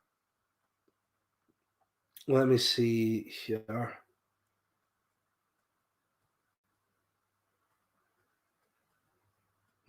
Yeah. Exactly, Bromel. Exactly. We must do all we can for our children. Exactly that. Exactly that. Right. Okay. What time is it now? It's 22 minutes past 7. So almost just over half an hour to go till the show ends. So there is one last article I want to talk about tonight. Something that also came to my attention earlier today in terms of topics to discuss. And I'll see if I can get this up here just now and then see with that here. Right. Okay. So. Hello, John Davidson. Thank you very much for watching the show. Hi, guys. Just arrived. No worries. Thank you very much. Let me see here. So, oh no, wait, that's the wrong bit. Sorry, I've got to put this up here. Right, post that. There we go. So this article here is by the Novara Media, and of course they're talking about patriotic alternative. What a surprise! Right. So let me just share the screen here real quick, and then we'll just have a look through the article. Individual members openly discuss themselves as fascists by Sam Muir and Alex Roberts. This was published today, this is the 6th of January, 2022. And it reads, the British far right is changing. The 2010s were defined by huge crowds steered by far right influencers, chief among them the shameless provocateur, the leader of the English Defence League, EDL, or Tommy Robinson, or Tommy Five Names if you want to call him that. Robinson's abilities as an influencer allowed him to crawl to the top of any far-right formation, or at least exert a sizable influence over it, riding a wave of online visibility afforded by the hands-off policies of large internet platforms. Although he was an impressive audience builder, he had no interest in building the membership organization. The far-right influencer model made Robinson personally notorious, and it kept the far right's aggressive Islamophobia in the public's consciousness, but it didn't produce highly structured or particularly coherent far right organizations. Even as Robinson has shied away from attending in-person demonstrations more recently, his eminently chantable and famously fake name has continued to ring out from the crowds gathered at far-right marches. Oh, Tommy, that sort of thing. He was present as an expression of the movement's self-image more than a concrete organizing force. And now his legal troubles, newfound risk aversion, and comprehensive deplatforming could signal his final decline. The era of Tommy Robinson required particular forms of anti-fascism. Now the far right is shifting, and this requires both understanding and adjustment from the left. It has turned away from the chaotic, loosely organized street demonstrations so familiar from the 2010s and towards a newfound but no less dangerous focus on ethno-nationalism, community building. Groups that were built that were once built online and which found their expression in the street are moving offline entirely, making the turn towards over neo-Nazism and building up their cadres. I hope I'm pronouncing that right. And accordingly, in the far right is changing. Anti-fascism must change too. The right is trying to build a movement. Tommy Robinson leaves behind little in the way of formal structure for the far right. Other far right groups have eschewed the influencer plus audience model he perfected and have instead attempted to build membership organizations with more staying power. These new organizational forms blend online and IRL activity and mediagenic stunts with the slower work for community building. The Proud Boys in the US are an example of success using this model. Initially organized as Gavin McInnes' audiences, they rapidly turned into a membership organizing with a clear structure, one that survived, albeit somewhat changed, after McInnes was no longer the figurehead. Other groups like the Pan-European Generation Identity, or GI, have also attempted to build more robust organizational forms and in Europe. It was successful for a time. In France, GI developed a network of physical infrastructure and established links with Marine Le Pen's Reassemblement National, formerly known as the National Front. Activists blockaded the French-Italian Alpine Pass in protest of migrant crossings. In Germany, the group organized major stunts, including a banner drop from the Brandenburg Gate. Impressive-looking drone footage of a training camp was circulated. They recruited at universities. The whole organization participated, along with the far-right influencer Lauren Southern, and the campaign to intimidate migrants attempting the dangerous crossing over the Mediterranean to Europe. Of course, here's Al Jazeera English: racist beatings, Nazi statues, and secret ties to one of France's largest political parties. Don't know if this is a gift for that, but okay, never mind that. Generation hate. The secret links between plans for for right. Watch now, of course. Watch our content. Yeah, never mind. Sorry, excuse me.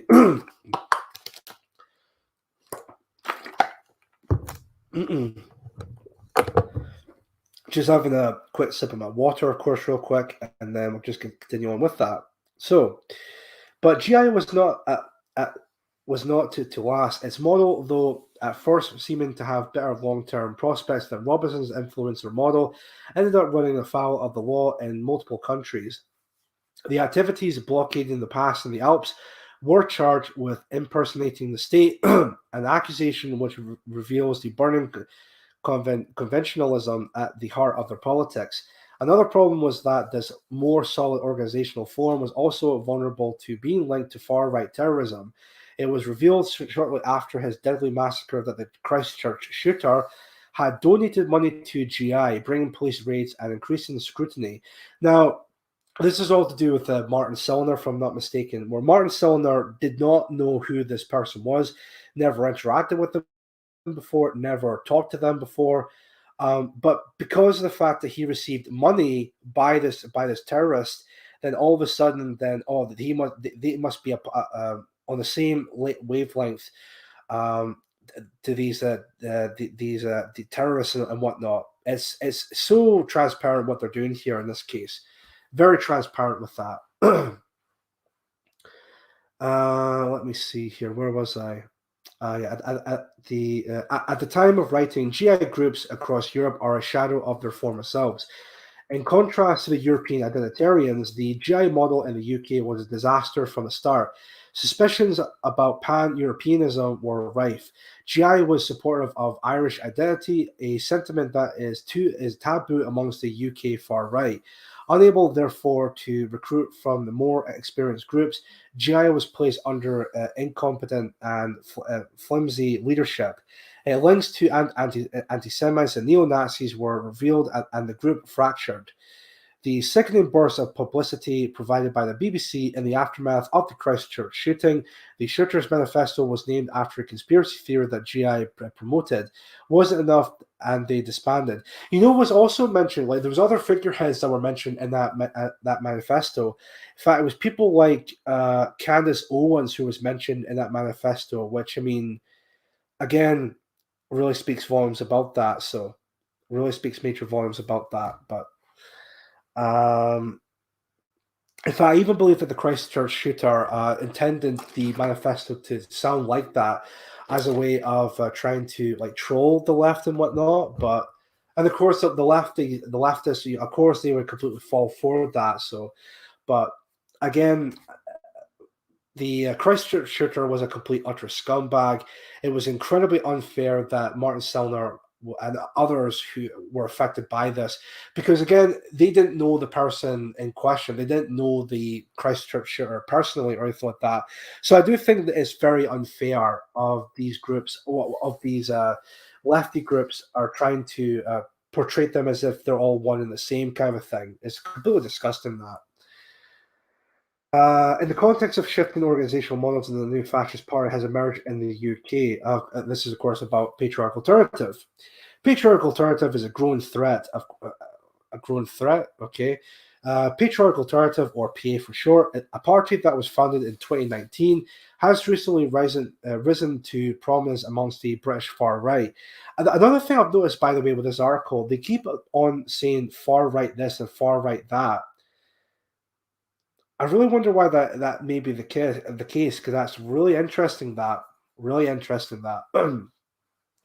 Whereas street movements like the EDL and the Democratic Football Lads Alliance, or the DFLA, were civic nationalists, meaning they were normally open to non-white members. PA has embraced white supremacist ethno-nationalism. Right, okay. Individual members openly describe themselves as fascist. Tracks like Mein Kampf are shared in PA chats, and leader Mark Collett himself, a former BNP official, replied to the question of whether or not he is a Nazi with a sly, "Well, I'm a socialist and I'm also a nationalist." See, this whole thing about, right, I've never seen, when it comes to all these PA groups I'm a part of, I've never once seen anything remotely sharing Mein Kampf or anything like that at all. That's a blatant lie right there. So I really don't know where exactly this is all coming from. Again, this to me comes off as they're trying to make PA look bad in this case. And of course, when it comes to the quote from Mark Collett, I mean, what exactly is wrong with the answer? The party's politics are similar to the British National Party, or the BNP, concerned with the denigration of Indigenous white Britons. Yeah, I mean, what exactly is wrong with that? What exactly is wrong with the idea of us, what in our people, the Indigenous white Britons, did to remain the majority of Britain? I mean, I really don't understand what exactly is wrong with that in this case. But anyway, there's a tweet from 12 Rules for What, and of course, Red Flare responding. So, as it says here, it reads, there are a lot of appeals on at the moment, but if you have some spare cash, then consider giving some money to our friends at Red Flare to help them expose more fascists. Link below. RF Red Flare, fundraising appeal. We want to take our investigations to the next level and to have even more of an impact. To do so, we need your help to pay for server costs, travel, and equipment hire. And of course, you can you can hear what RF or Red Flare have been up to in our interview with them about Patriarchal Alternative. Collett's channel on BitChute, a free speech alternative to YouTube. I like how they put free speech in quotations. I mean, BitChute is basically a shadow of his former self. I wouldn't really support BitChute at this point, but there are other platforms I think people definitely should support at this point besides YouTube. But anyway, contains rants on Jews and Black Lives Matter, Jews and porn, and Jews and more or less anything else. Jews.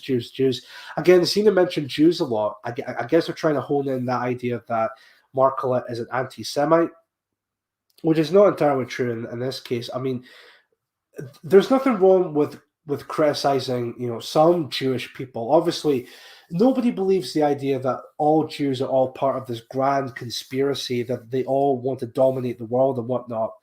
However, that being said, there is this idea that there are some Jewish people within some industries, like the banking industry, the film industry, the porn industry, and so on and so forth, who are very rich and very powerful people, and they will do everything they can to promote their dogma onto westernized countries.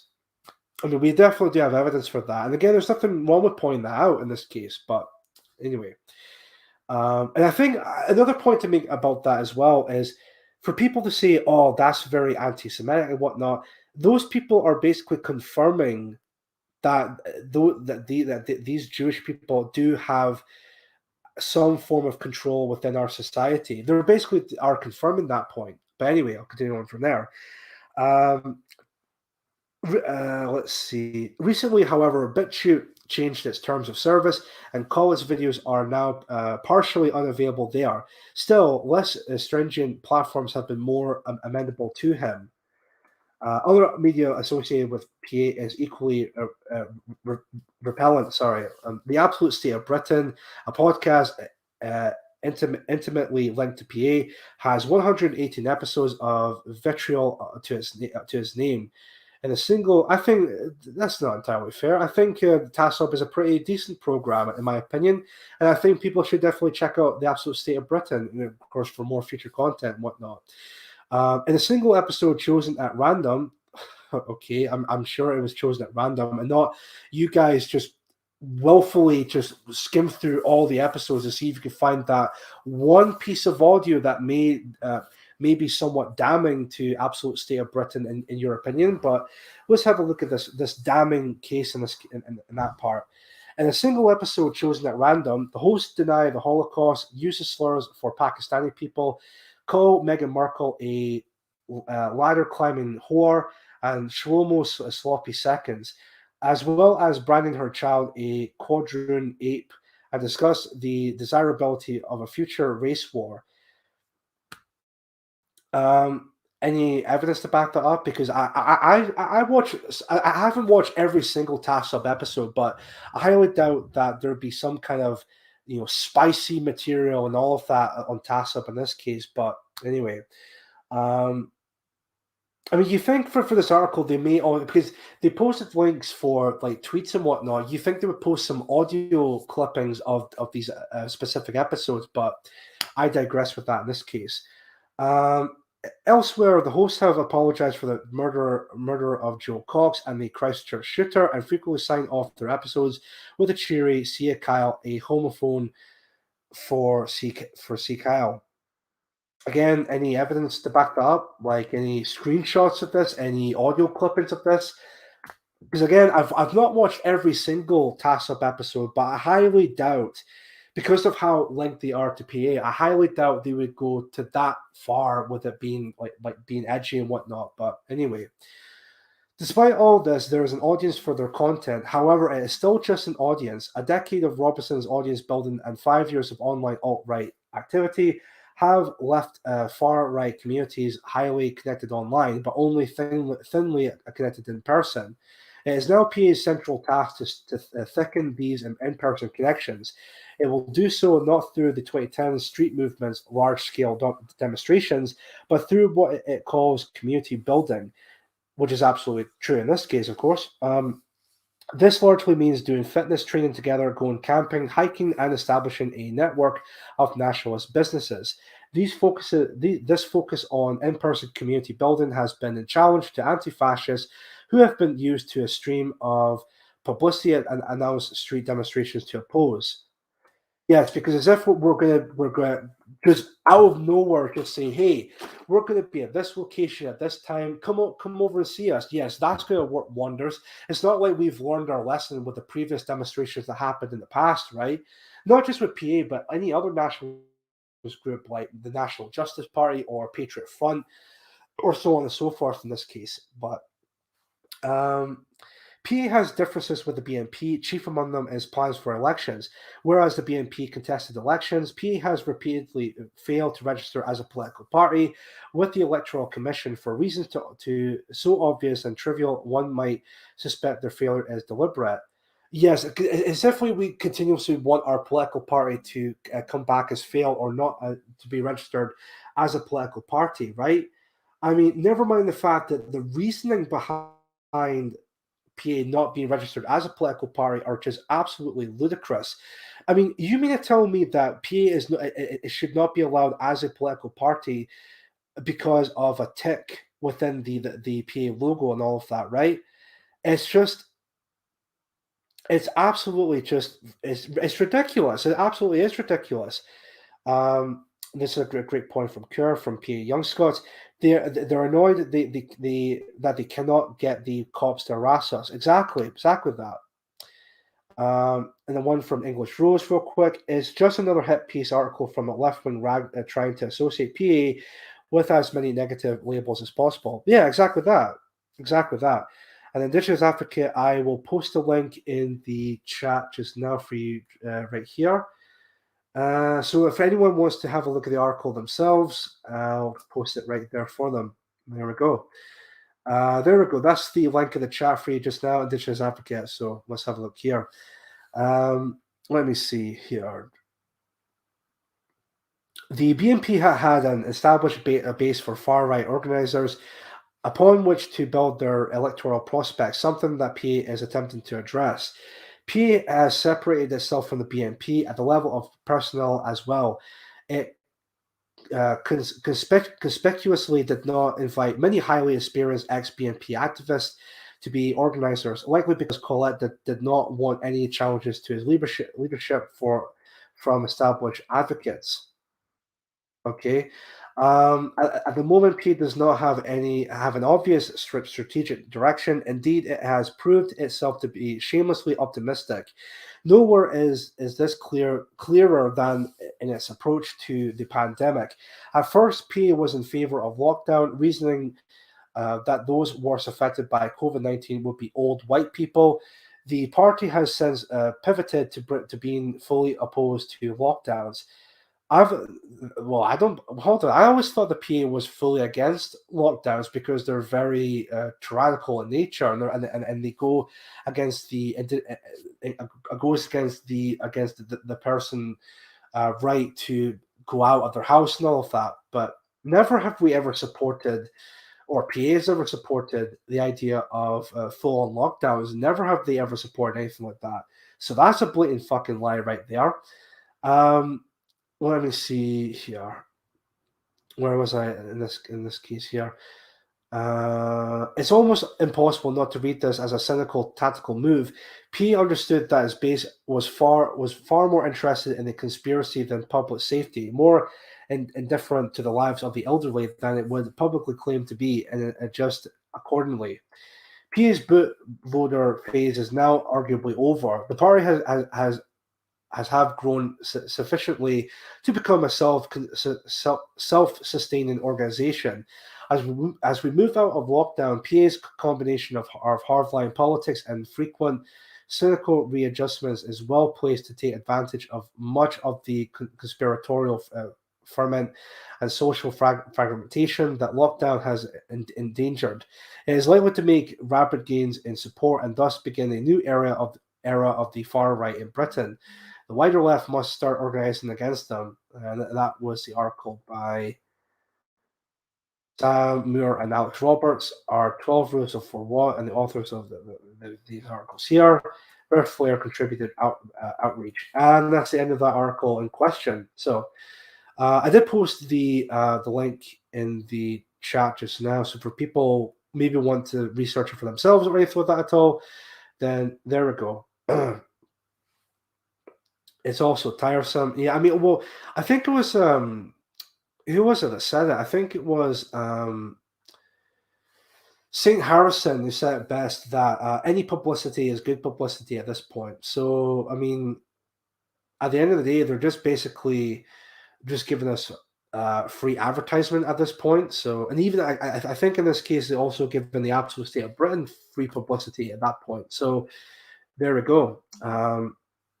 And that will be that just now. Yes, English Rose, I agree. PA is the way forward, definitely. Do agree with that. So 7:45, 15 minutes to go until the episode comes to an end.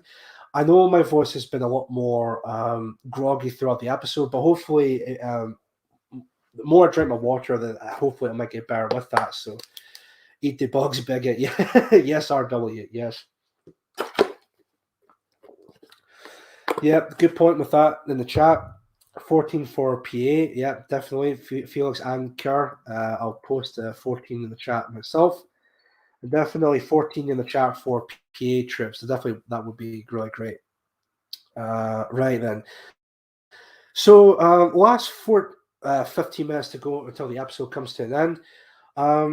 What I could do is for the last 15 minutes, I can maybe answer some questions if you want to. So if any of you have any questions to ask me, whether it be paid or unpaid through super chats or even just in the chat with my name on it, then just feel free to ask me a question with that in the chat if you want to. That would be much appreciated.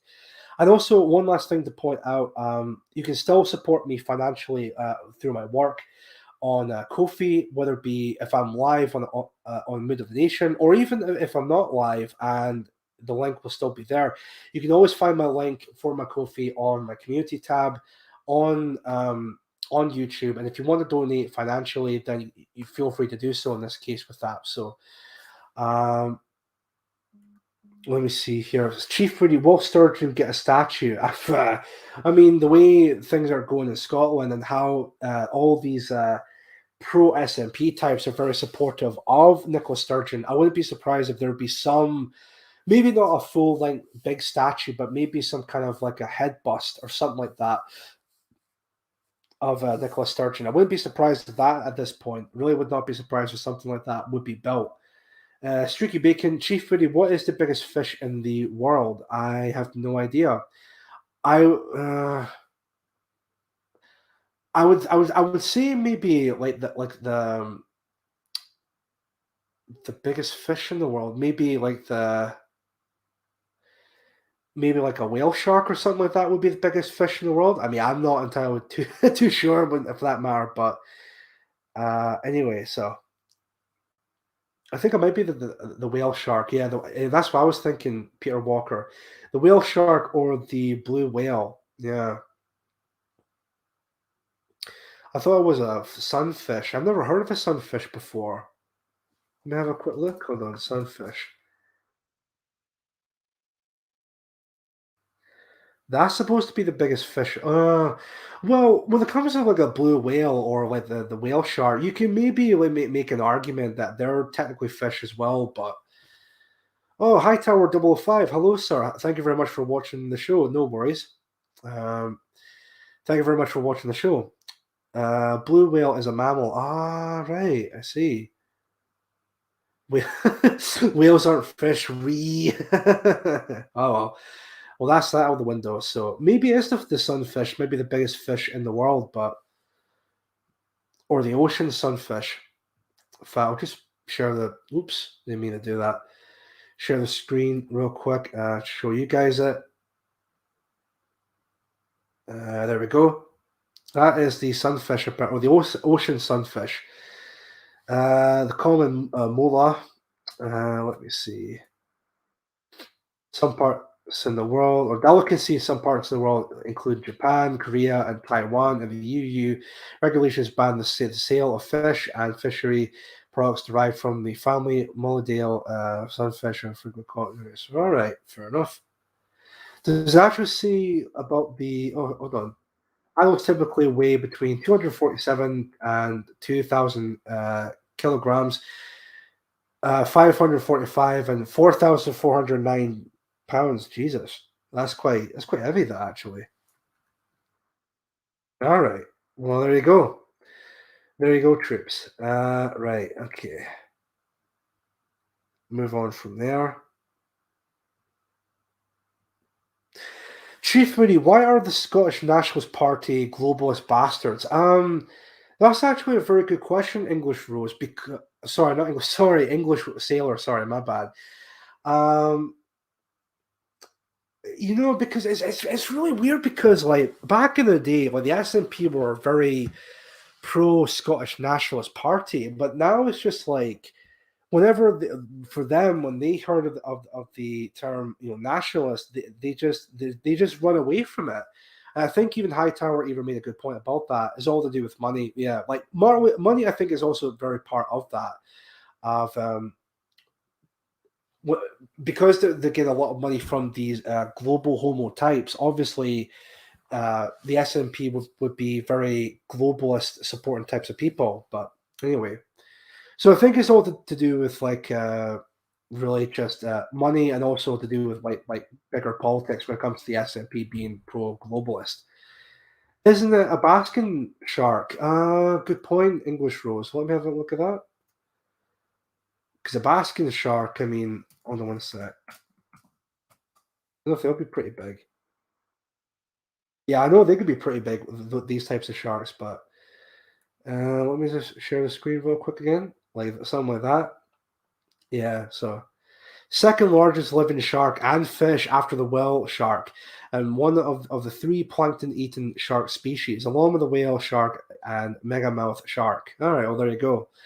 Adults typically reach 7.9 meters in length. It is usually grayish-brown with mottled skin. Well, there you go. There we are. Now we're talking about like sharks and all in this case, but anyway. Too many English is all, yeah, I know. Anyway.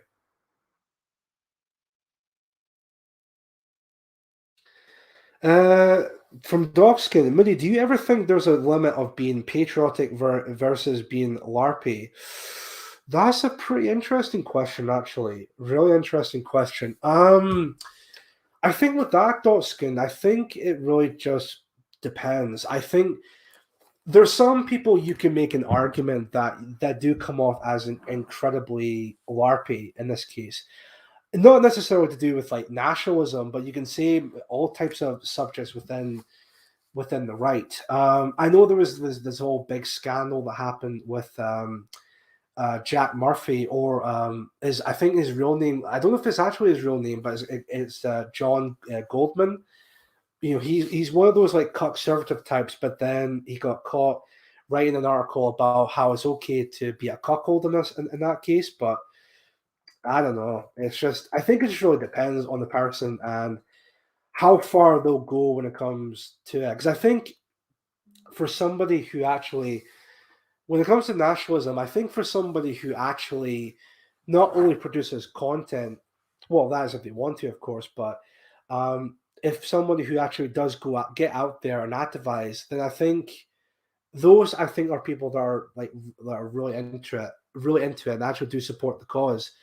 Whether it's someone now, when it comes to the idea of being a LARPer or LARPing, I think for people who don't necessarily get all active, whether it be not all the time or maybe sometimes, I think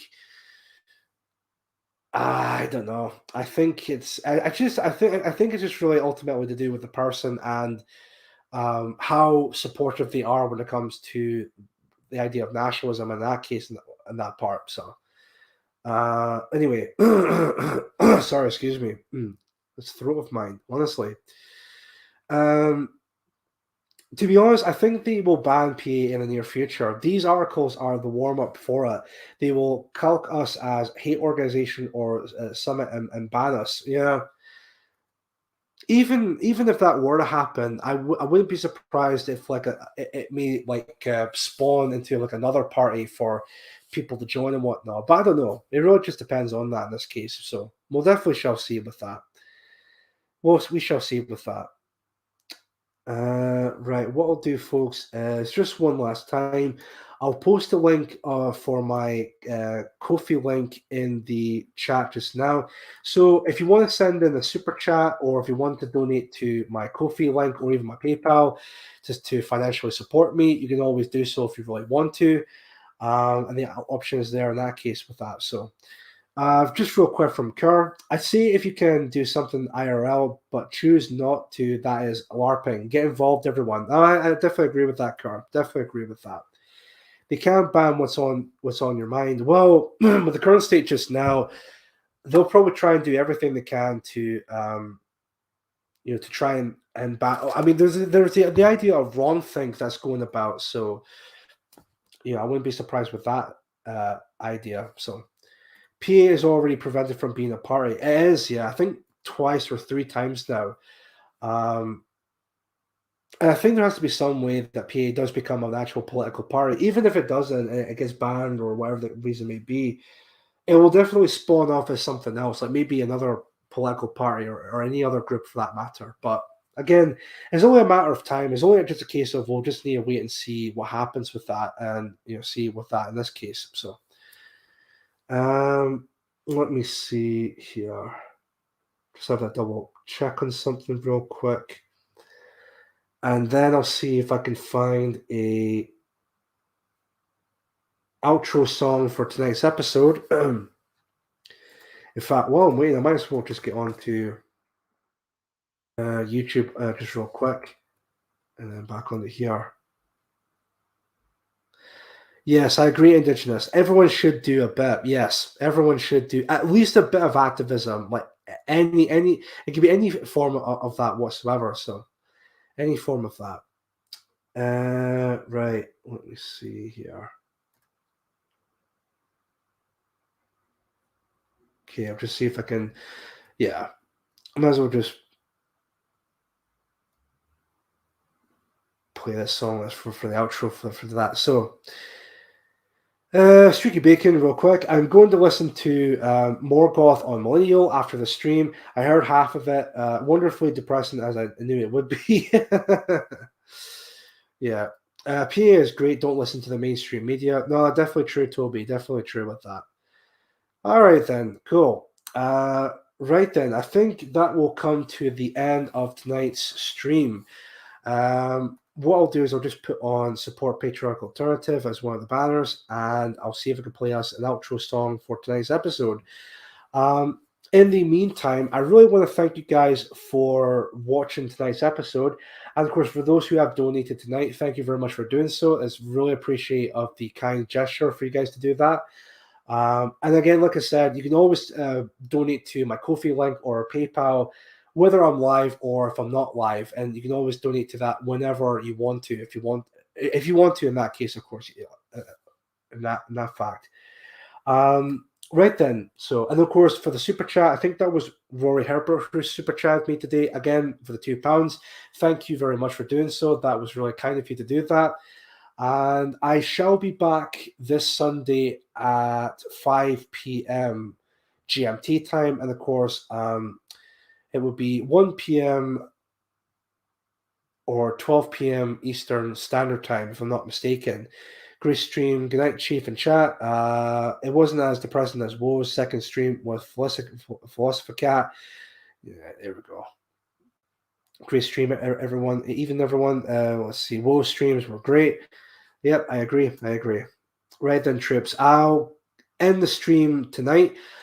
So thank you all very much for watching. I'll see you all on Sunday, and you have been watching the Mood of the Nation podcast. This is Chief Moody signing out, and I will see you all on Sunday at 5 p.m. or 1 p.m. or 12 p.m. Eastern Standard Time if you live outside of Britain. I shall see you all then. Take care, stay safe, and enjoy the rest of your evening. Thank you, and good night. Thank you.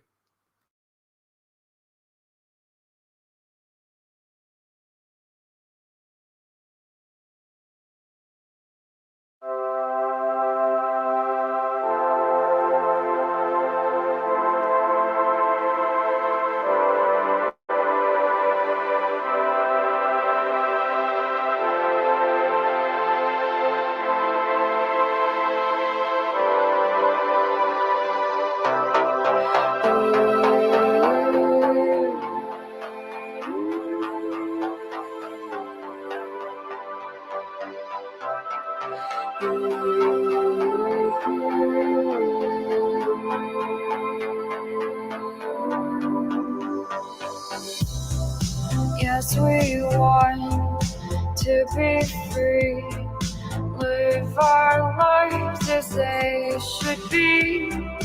Here's the thing, well, that's nice.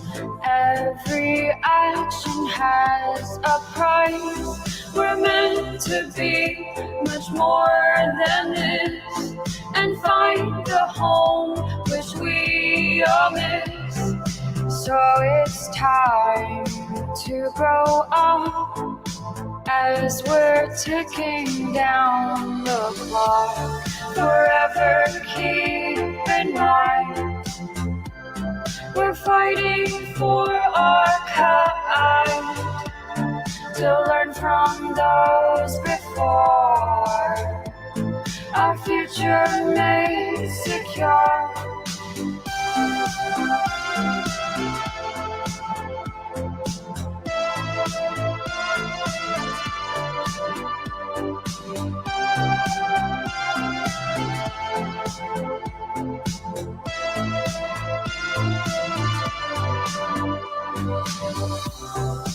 We were meant to survive, to transcend, go forth and thrive. Find the light, leave behind all the things that made us blind.